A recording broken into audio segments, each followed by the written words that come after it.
Welcome to the Healthful Woman podcast. Today's Monday, August 9th, 2021. Emily Oster returns to the podcast today. As many of you know, Emily was our very first guest, and she is also one of our favorites. Today, Emily and I talk about a bunch of things. First, we talk about COVID updates, including the Delta variant. I think many of you will be interested to hear her take on this. We then talk about the new edition of her first book, Expecting Better, which she updated and re-released this year. We talk about the changes and updates she made, as well as the new foreword to the book by yours truly. Finally, we talk about her new book, which was just released last week, The Family Firm. Hey, if you're new to the Healthful Woman podcast, welcome aboard. Feel free to check out prior episodes of this podcast. We're on Apple, Spotify, and wherever you get podcasts.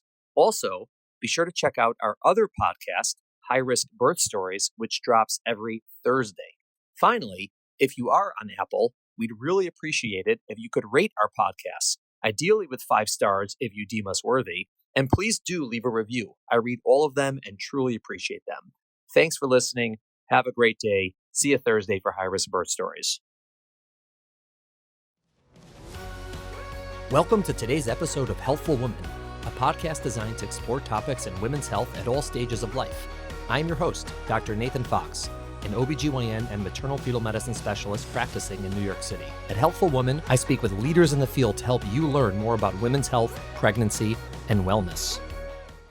Emily Oster, welcome back to the podcast. It's great to catch up with you. How you doing? I'm all right. How are you doing? I'm doing well. COVID is still prevalent. It's apparently still around. Who knew? Yes, it's not over, it would seem. How's your summer been? Everything okay? You get to spend any time with your family? Yeah, we've gotten to have some family time. The kids have gotten to go to camp, so it's felt somewhat normal. Although I think it's hard to really say normal these days. Right. The new normal. So I think pretty much all my listeners know who you are, but for maybe the one or two out there who don't, you've been on the podcast before, which is not your claim to fame, but it is in my world. But obviously, you're an economist, you're a professor, you're a writer, you are a blogger, you're a parent.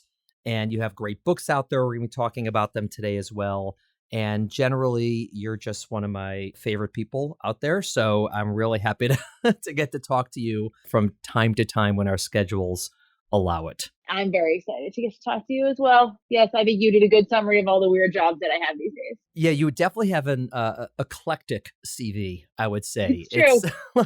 Which is good. It's good to be out there. So let's just start with some COVID, because you sort of got really active in the COVID world when it started in terms of looking at the data, obviously, which is what you do, and explaining it to people, which is also what you do really well, and trying to sort of, funnel all of that crazy data and, disparate information to people in a way that's understandable. So where are you now with all your COVID activities? Are you doing anything formal, or is it really just sort of ad hoc with your blogs? Yeah, so I've still been writing a lot I think we're calling it a newsletter these days, Nate. Yeah. Is that right? It's totally a newsletter. That's a blog that gets emailed to people, FYI. That's the 2021. It's a periodical now. Okay. Exactly.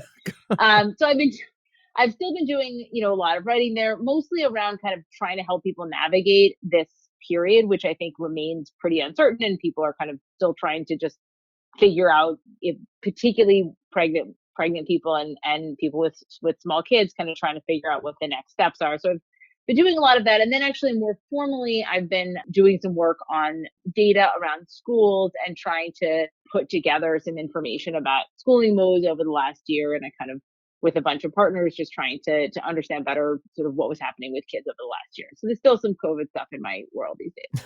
Got it. And how happy have you been with the vaccines? Because when we spoke last time, it was right when the vaccine was getting released, and we were both pretty positive about it, saying it looks like a great thing. The data looks good. It looks safe. It looks like it's going to work. And 6 months later, what are your thoughts on it thus far? I continue to think the vaccines are a wonder of modern medicine. I think that the messaging around vaccines has obviously gotten way more fraught and more complicated. I think the high level takeaway for me still is just that these vaccines are incredibly effective, and how lucky we are at how accessible they are and how effective they've maintained against variations on the virus. I think that message is sometimes getting a little bit lost, but really these are pretty extraordinary vaccine options that we have.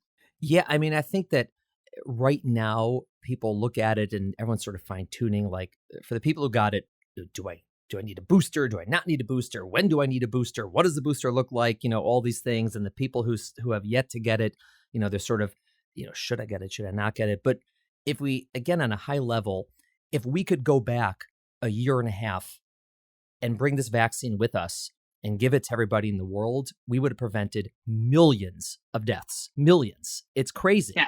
Like, I think people forget that. Like, that's how effective it is.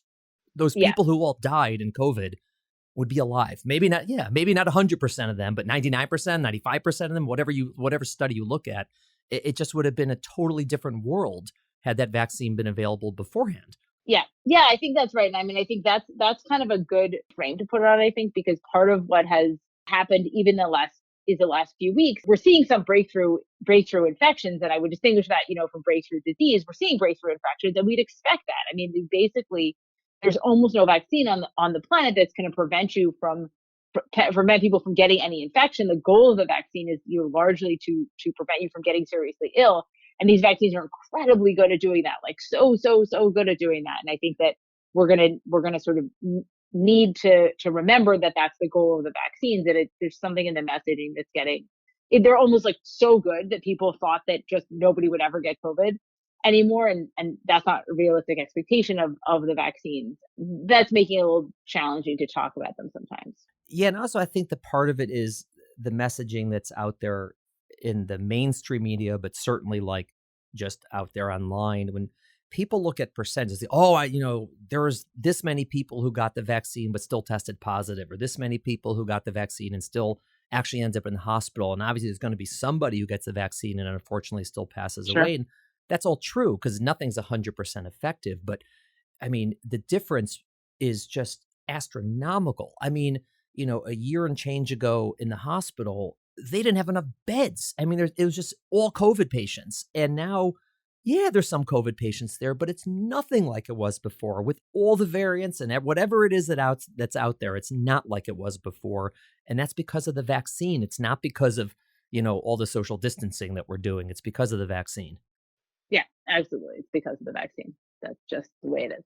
How do you talk to people about the Delta variant? It seems like that's like, the new big bad thing on the block that everyone wants to be afraid of. And, okay, COVID's out, but now the Delta variant, it's like Terminator 2, That's totally right. I mean, I think the first thing is some of this rhetoric seems like people think the Delta variant is like in some way like totally different on all dimensions. And so the main thing I've been trying to convey to people is actually there is a way in which it's different, which is that it's more contagious. That's like full stop, seems to be true, seems to be quite a lot more contagious for various reasons, but it doesn't seem to be generating more severe disease. It doesn't seem to be generating relatively more severe disease in kids or pregnant people or whatever.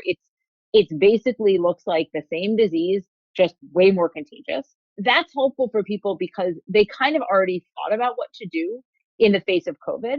And so if you frame it like that and you say, look, this is a more contagious version of something you have already thought some about. And so when you look out at the world, you want to think about, what are the case rates looking like? What is the risk of infection? It's all the same kind of calculations, just sort of dialed a little bit for the contagious. I mean, I hope that's been helpful for people in part because it normalizes it a little bit, and it helps them turn this from something that's totally new into something that's only partially new. If you think about other viruses like the flu, it mutates every year. There's a different flu vaccine that comes out every year. I don't think people realize that the flu vaccine is different every single year. And that's interesting for a lot of reasons. One, it just shows that some viruses continue to mutate and we continue to develop vaccines. Number two, this idea of a new vaccine never being introduced before. Every single year there's a new vaccine for the flu and people don't think of it as a new vaccine. We just don't know how COVID's going to land. Is it going to end up being like the flu where we have to sort of, rejigger it every year and get a different COVID vaccine based on the variants out there? Or is it going to be something like measles, let's say, where you get your series of vaccines at whatever age and then you do potentially need a booster later, but you might not? Or is it something like tetanus where you for sure need a booster every X amount of years? We just don't know because it hasn't been around long enough to figure that out. But whatever those options are, they're all fine, whether you need it every year, every 5 years, every 20 years, or just once. I mean, who cares? Like whatever it is, it is. there's this idea of, oh, there's a fear of the boosters. And I think people are sort of having a hard time even understanding in some cases, what do we mean by a booster? Because of course you could mean two different things. And you sort of said, well, is it like tetanus? Is it like the flu? But the reason that you have the booster in tetanus is different from the reason you have the flu vaccine every year, right? Right. You're having the flu vaccine every year because it's a different strain, effectively a different variant. You're having the tetanus booster because immunity wanes. Right. Not because tetanus is changing all the time. Right. And so, we could need a COVID booster of the same thing again. We could need a COVID booster of a different version, different strain later. And so I think we're just, we're not going to know those things. And sometimes I feel like there's a little bit of a like, well, why don't we know that? Why don't we know what's going to happen in 5 years? Well, it hasn't been around for 5 years. So like, it's like a kind of an unrealistic expectation. Right. Why don't we know the future? We don't. Exactly. It's like, can't we go to the future? Well, if we go to the future, we could have brought the vaccine back and that would have been better. My daughter asked me last night, what are the chances, I thought, that her school would end up being remote again this year? And I said, oh my God, I hope not. It really. What are your thoughts about that? Are there going to be schools that are still remote because of fear from this, Delta variant or whatever it is? Or do you think pretty much everyone's done with that? I think it will be almost all in person. I think the piece that I'm unsure about is how much disruption there will be.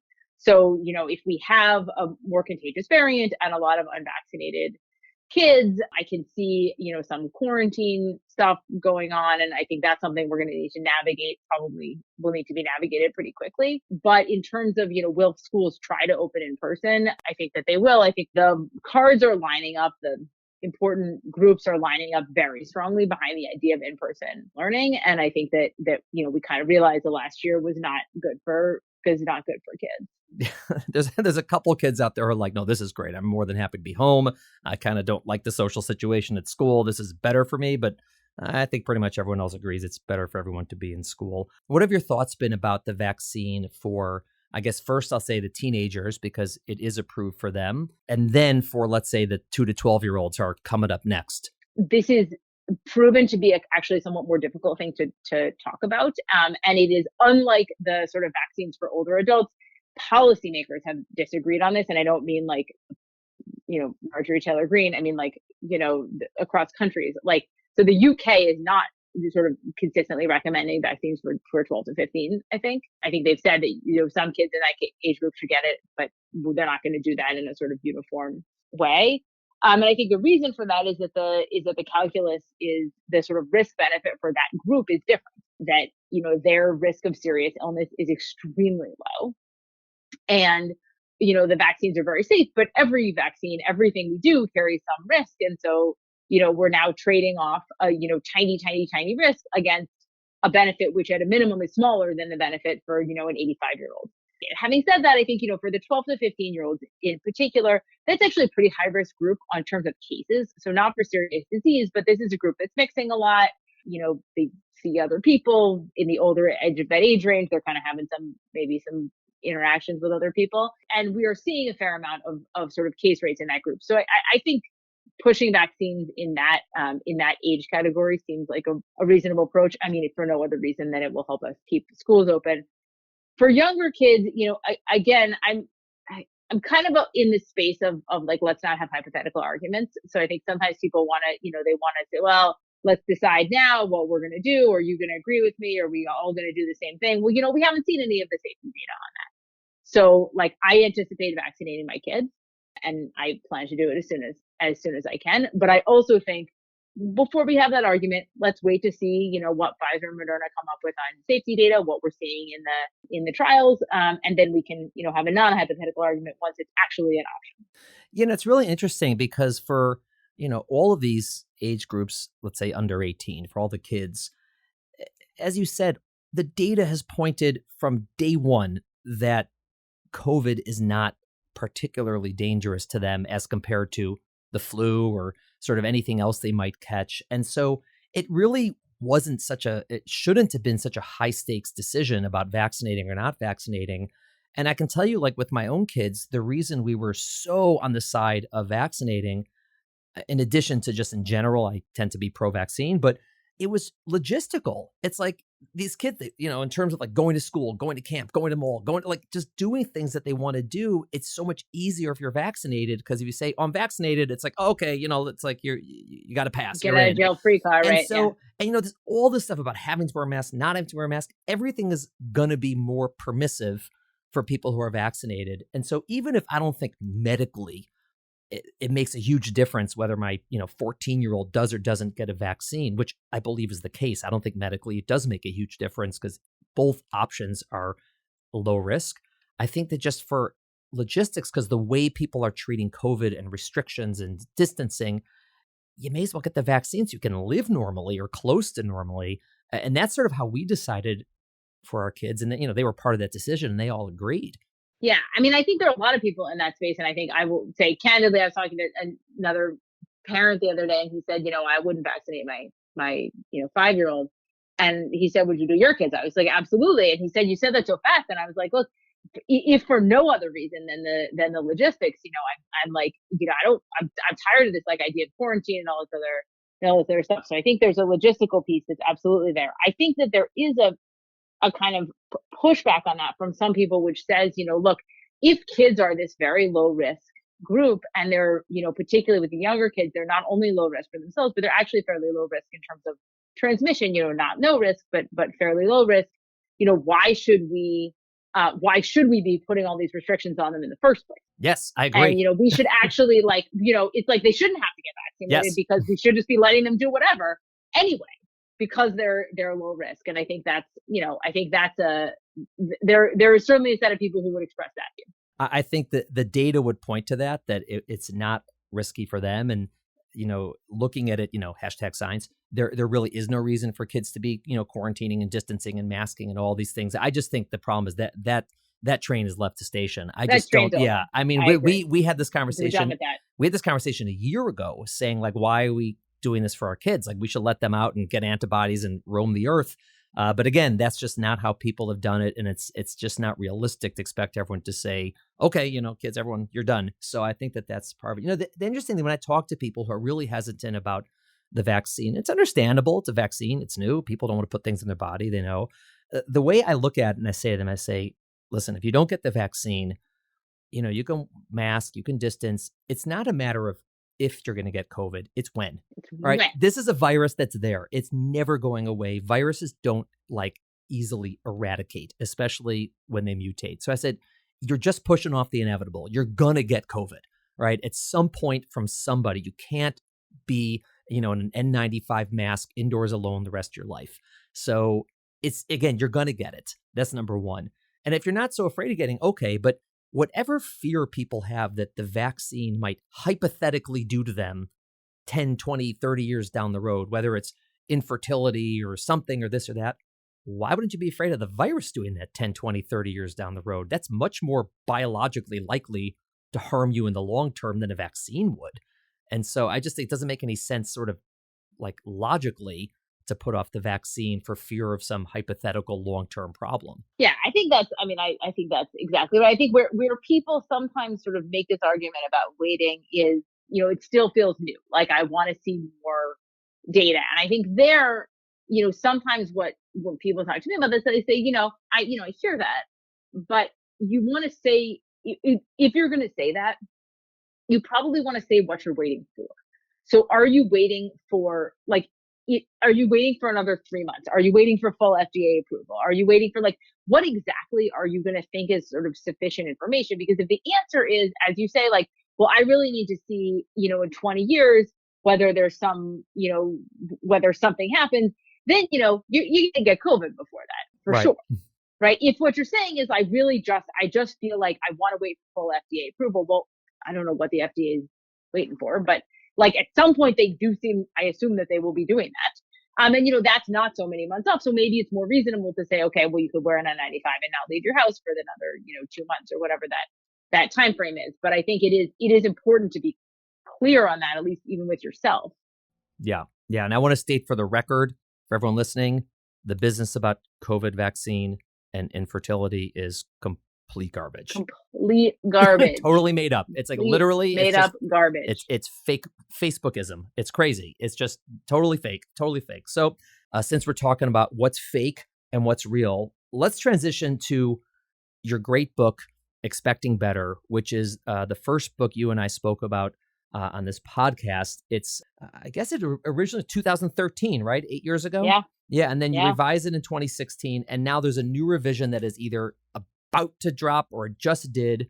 Again, the book is called Expecting Better, Why the Conventional Pregnancy Wisdom is Wrong and What You Really Need to Know. We spoke about this book before on the podcast, but just as a brief review for those who may be new to the podcast, what's this book about? It's about decision making in pregnancy, and it's really a sort of almost like I would say an alternative to what to expect when you're expecting. Mm-hmm.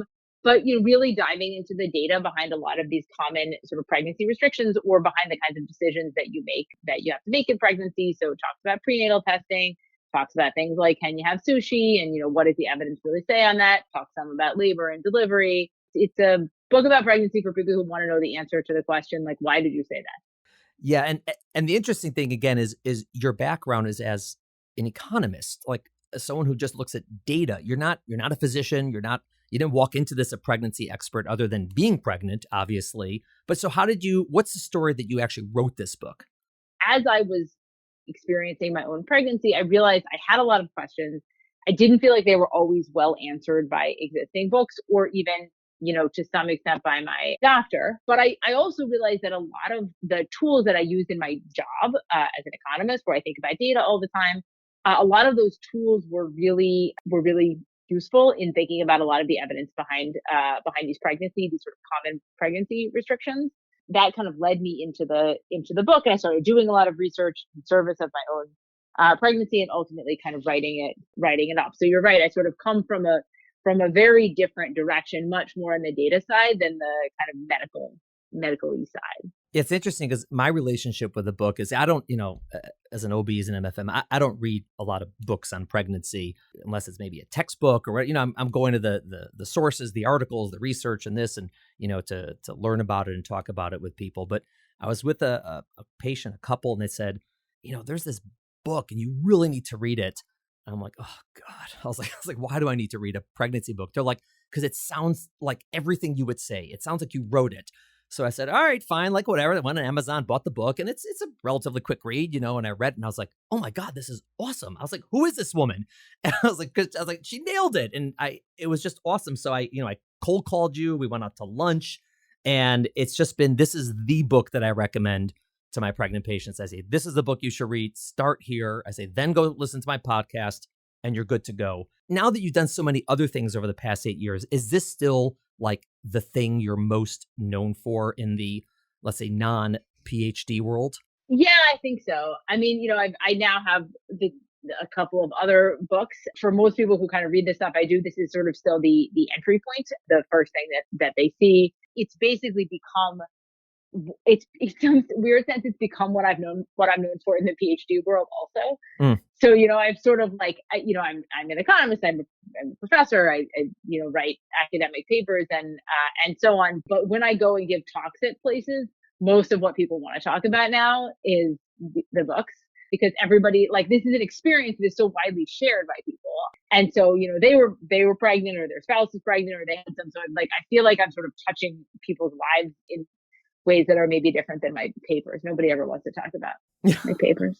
I think it's also, in a sense, the books are, they're groundbreaking in a sense that there really weren't books out there written for regular folk that made an attempt to go through the data and explain the data and talk about the data. It was really just someone's opinion, someone's, oh, this is what I think you should do. This is what you do. Just like a list of recommendations or explaining what things are happening. But to actually go into, this is what's behind this recommendation, and this is why I'm saying A versus B.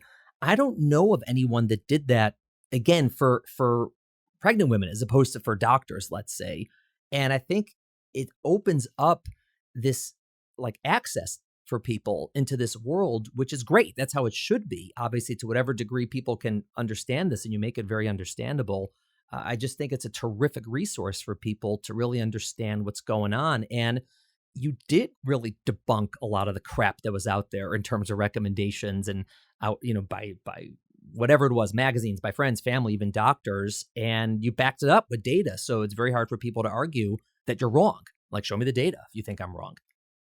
Yeah. I mean, I think the kind of thing I realized when I sort of look back at what did I think was missing in this space, and why did I ultimately write the book? I think part of it was the feeling of like, okay, it's not that there were no books that said the things I agreed with. Like, there actually were some books where kind of you cobbled them together. I basically be like, okay, I kind of, agree with the recommendations, but nobody tried to explain why. And there was kind of no resource that would say, like, here is the recommendation, and like, kind of don't take my word for it, but like, here is why, or here is why I think that. The thing that I realized was that there was a way to explain why I thought these things in a way that was accessible to people. And I think that's the thing I've spent most of the last kind of decade trying to do better at, is how do I take like an academic literature and help people understand what are the issues with the data, what's good about the data, what's not good about the data, what are the things that we can glean out of this. And I think that's kind of become that kind of translational writing has become sort of my whole life in the last, I don't know, 8 or 10 years. Yeah, well, listen, there's a reason you're successful. You're good at it. I mean, it's hard to do that, and you do it really well, better than most. And so you do have this talent and this skill to take that complicated information and data and analysis and present it in a way that people can get it. It's understandable. And I think that's terrific. And so the book now is, I'm reading off the cover, fully revised and updated. Fully revised and with yeah. special forward. Yes, I was going to say, yeah. Forward by amazing Dr. Fox. Yeah, I was going to say, in addition to redoing the whole book just to put a new forward in there by me, which was a great honor, by the way, and I thank you for that. And I actually believe what I wrote. I'm like, get this book. It's a good book. Other than that, which is enough to redo a book. Enough. What are some of the highlights that people should look for in the new version or the updated version compared to the original or the 2016 version?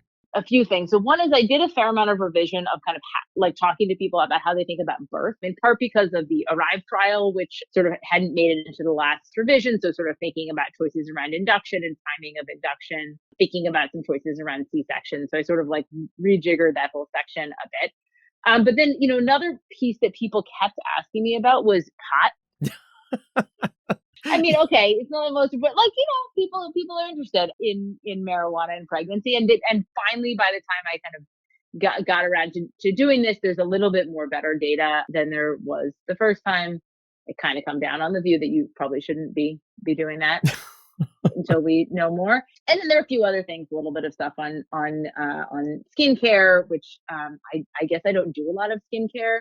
And so it did not occur to me that other people do care about their skin, but I put some of that in. So, well, and then there's just some general updating. So, always with something like this, you want to make sure that the data is as reflective of the sort of current state of literature as it can be. Right.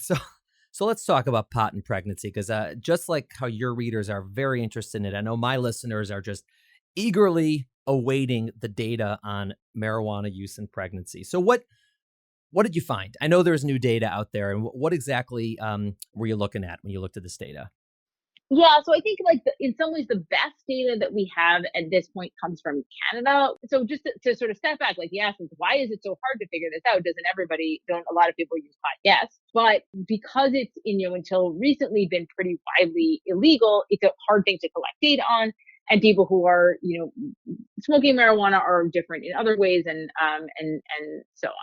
And so I think that's been, that was sort of very hard. Now, with the advent of sort of more legalization and those changes, we've been able to get better data.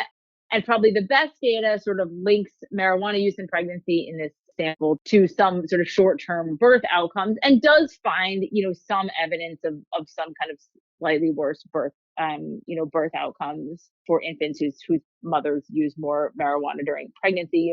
The changes are relatively small, and it's still a little hard to sort of fully learn from this data. And a lot of the questions that people want to ask about long-term, psychological impacts on kids, I think we just don't really have good data on that. But I sort of, where I come, I'm just curious what you tell people. I think where I come down on this is that, as a sort of recreational activity, I think the data is not supportive of that, or at least I would urge caution. I think where it gets a little more complicated is some people use this for very severe nausea, where actually like some of the worries about marijuana use, like an increased risk of preterm birth are also the same kinds of worries you'd have about hyperemesis. And so there's like it's more of a kind of doctor conversation there. Like what you said, there was a very large study that associated marijuana use with some adverse outcomes.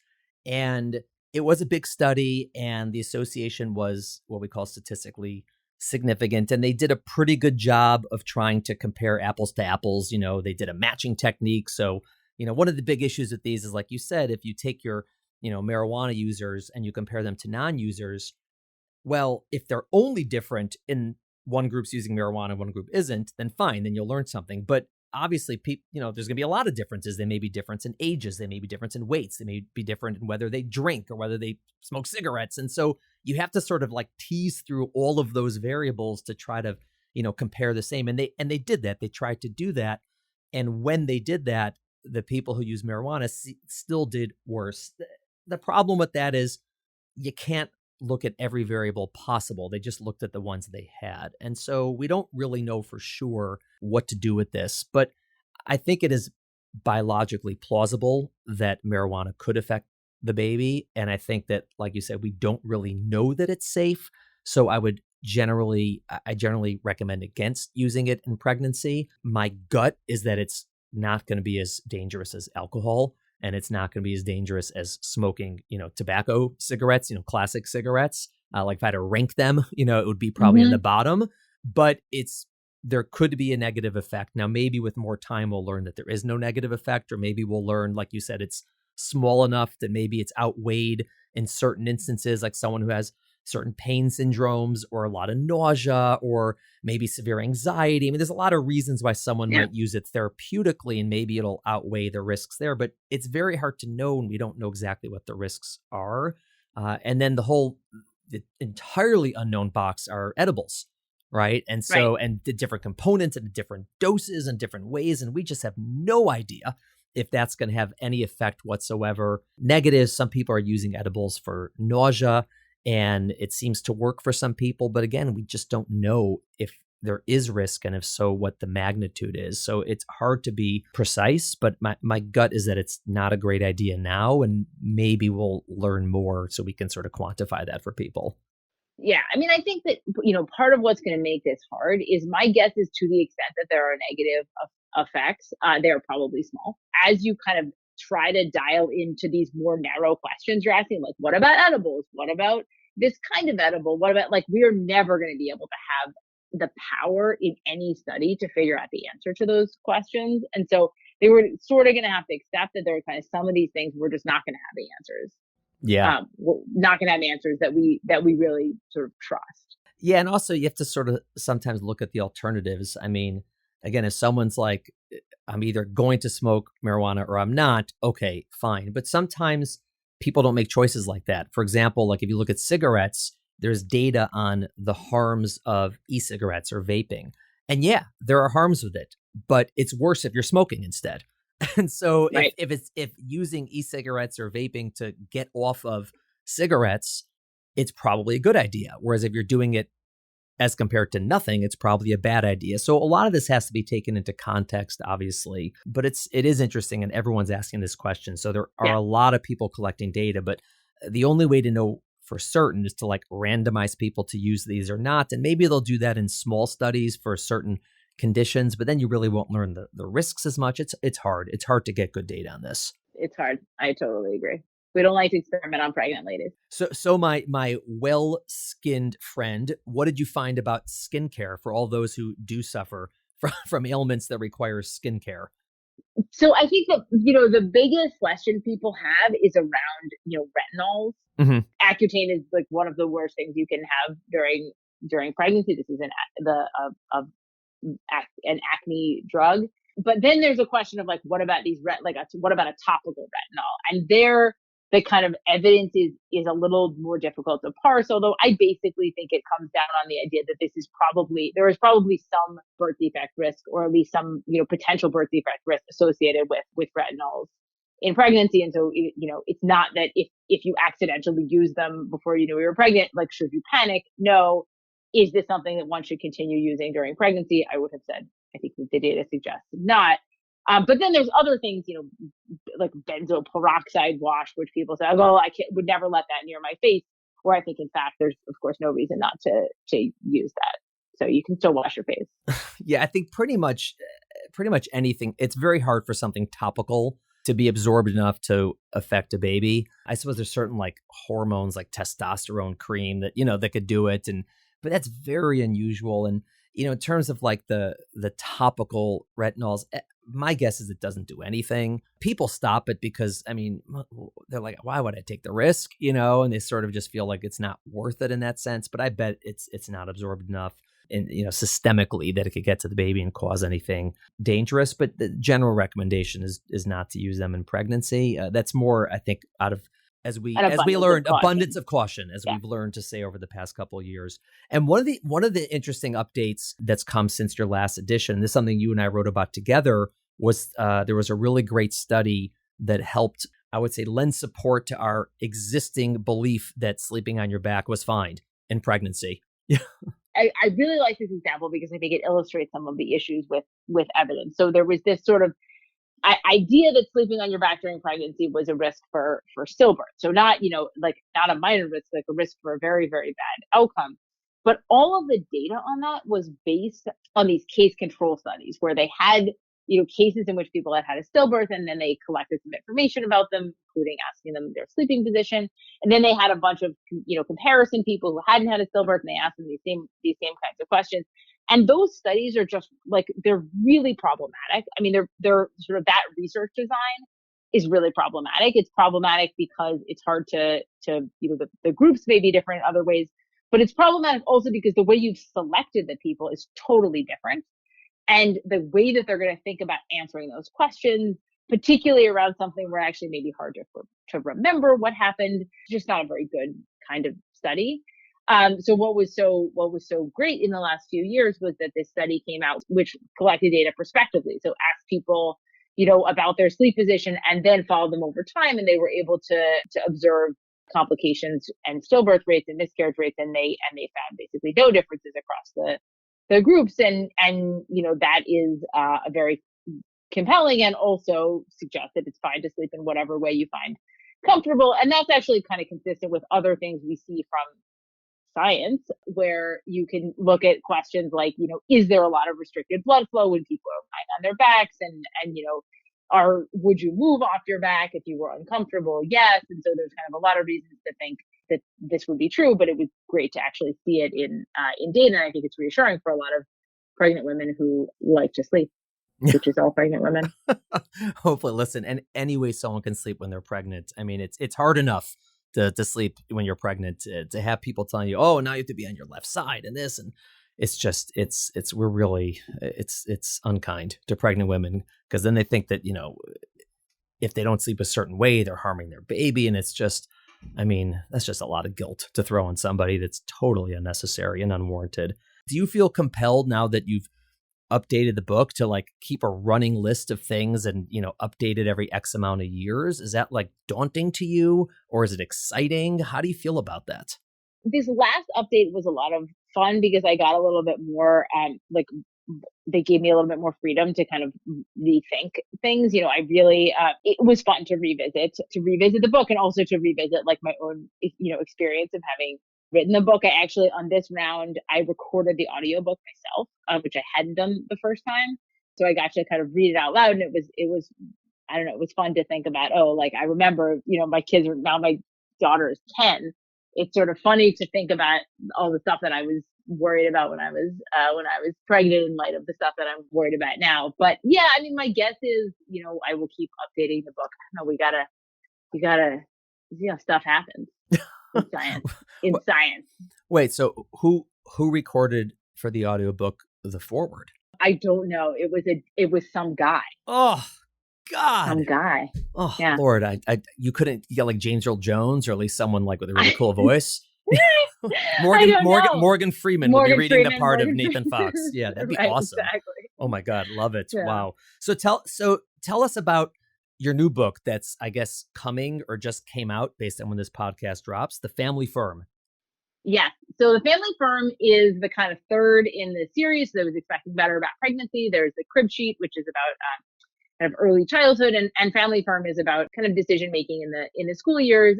And it has some of the same kinds of elements of the expecting better work. So there's a lot of stuff about data, although this time looking into data on kind of older kid questions. So things about school or extracurriculars, kind of nutrition for kids, sleep, how kids learn to read, those kind of questions. But there's also a big component of this book that's about decision-making tools and sort of recognizing that, when you start being involved with parenting older kids, there is a substantial element of logistical manager that you adopt. The book sort of tries to help people think about how can you make unexpected decisions in a way that is structured and helps you make the right decisions, and also sort of how to think deliberately about crafting the schedule and the lifestyle that you want to have with your kids, so you don't sort of wake up to find that your life doesn't look like the way that you hoped because you signed up for too much extracurricular ice hockey. It seems to me like there'd be, of the three sort of time periods you talked about, pregnancy, early childhood years, and then all the others, that this time period in this book would have probably the least amount of hard data to go by, correct? Yeah, I mean, it's complicated because I think that there's data, but it very rarely is directly the answer to your question. So I think in some of these other times, it was like, okay, we want to know, what happens when you get an epidural, and then you look into it, and there's some data, and it kind of answers that question. Here, there's some data about what makes a good school, but that's not the answer to should my kid go to this school or this other school. Right. So I think much of the work of sort of this period of life and much of the work of the book is to say, okay, what is the right decision framework such that where to plug the pieces of data in that are relevant, while recognizing that no one piece of data is really going to kind of answer your question the way maybe it did earlier on, because everyone's questions are different and they're all kind of complicated. Got it. What are some of the real exciting topics that you put in the book? Something you're like, oh, this is great. I'm so happy I get to write about this. The thing I found the most just purely interesting is the stuff about how we teach reading. So when you teach kids to read, there is a question about whether reading should be taught with a phonics base. So where you say, here are the sounds of the letters and here's how they come together, the sort of Bob Books, Matt Sat approach, Matt Sat, Sam Sat, whatever. Or do you kind of teach with what people call a whole language approach, where you read more interesting text initially and you kind of, you teach kids more to recognize words or to sort of think about whole language, and you focus much less on the phonics piece. And there was the phonics is a sort of traditional way to teach. And then there was some movement in some period, the 80s and 90s to sort of teach in this whole language way because phonics is boring or something like that. But it turns out that actually phonics is infinitely better than this other thing. And I think part of what was so interesting for me in that piece was to recognize how we can compile the data to understand that that's true. And I'll tell you one sort of small piece of that, which is when you as an adult read, the way you perceive yourself to be reading is that you perceive yourself to be recognizing words and just reading along. You don't perceive yourself presumably to be sounding out words as you read. And that kind of leads people to think, okay, well, that's how sophisticated readers read. They read by recognizing all of the words. But in fact, when you look at people in brain scans and you look at how they read, that's kind of true for words that are up to about 8 letters that you're typically sort of recognizing the word. But actually for longer words, even words that you you are chunking them in your brain as you read and effectively sounding them out. Of course, you're doing it so quickly that you don't perceive that. But the idea that somehow ultimately adults read by recognition, that turns out not to be true. And once you recognize that, it then seems sort of clear why it would be valuable for people to learn phonics, because actually you're always going to be using phonics in the way that you read. And so there's a bunch of different pieces of evidence that kind of come around to support that general view. But I really like these kinds of findings where you put a bunch of stuff together and then there's sort of an aha moment. Wow. Was there anything that was really controversial that you were writing about, or that you thought you'd get a lot of maybe pushback on? I'm always surprised at the things that people push back on in right. the book. So like sushi. So yeah. Like sushi, exactly. I don't know. So, there's a bunch of stuff about, writing. I read a lot about sort of what the research says on schools, and usually that's a hot topic. So my guess is there'll be at minimum, some discussion about that.